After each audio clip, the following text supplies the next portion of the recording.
Од утро до мрак, целодневна работа во судот за 9 осомничени, меѓу кои и екс-градоначалникот на Карпош Стефче Јакимовски. Сите се осомничени за злоупотреба при легализација на монтажни објекти, при набавка на жардинјери и за изградба на плоштад на место од сообраќајница. Иако за лидерот на Гром беше баран притвор, судот ги прифати наводите на обвинителството.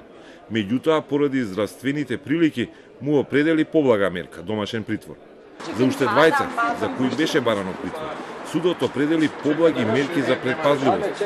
Едниот ги имал истите мерки изречени преку случајот Топлик на СЕО. Адвокатите велат дека ниту има докази, ниту пак мерките против Јакимовски се определени соодветно.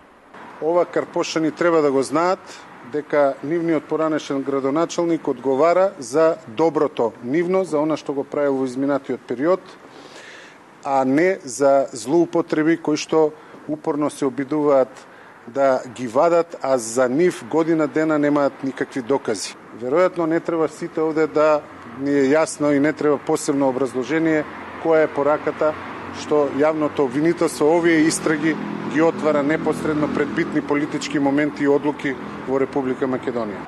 Јакимовски од утрово беше во судот и околу 13 часот и 30 минути во друштво на адвокатот и двајца полицајци премина од стариот суд во новата зграда на Кривиче.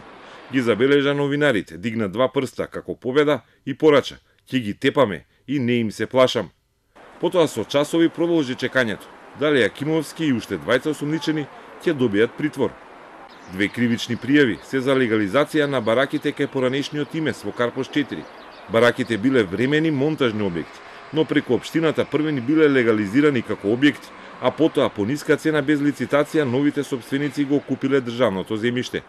Активностите за кои се води истрага се одвивале меѓу 2011 и 2017 година. Вредноста на купените пласови каде сега веќе се градат згради, тогаш била над 40 милиони денари или околу 660.000 евра, тврдат од истрагата. Полицијата и обвинителството соопштија дека осомничените знаеле дека не смеат на тој начин да ја реализираат продажбата на државниот имот. Меѓу фирмите кои се под истрага е и Гром Промет, која купила земјиште во Карпош во време кога општината ја водеше лидерот на Гром. Тие преземале действија кои не смееле да ги превземат, иако знаеле и согласно својата службена положба и овластување, биле должни да знаат дека објектите за кои што се поднесени барањата за утврдување на правен статус од страна на правните субјекти Гром Промет, Емак, Дот Мебел, како и барањето поднесено од физичкото лице ТК, всушност не се бесправно изградени објекти, туку биле времени објекти, односно монтажно-демонтажни бараки. Другите две дела за кои се товари Јакимовски се изградбата на плоштадот спроти студентскиот дом Гоце Делчев, за кој се потрошени околу 350.000 евра, иако тамо требало да има примарна сообраќајница. Од организиран криминал гонати за набавка од 120.000 евра на жардинјери кои Карпош ги купил, иако тоа било задача на градот Скопје, а купени се од фирми кои немале банкарски гаранции, велат во обвинителството. Пред судот каде се разгледуваа барањата за притвор на тројцата и барањата за мерки за предпазливост на останатите 6 осомничени, кои се или вработени во општината или бизнисмени, цело време имаше роднини, како и членови на партијата Гром.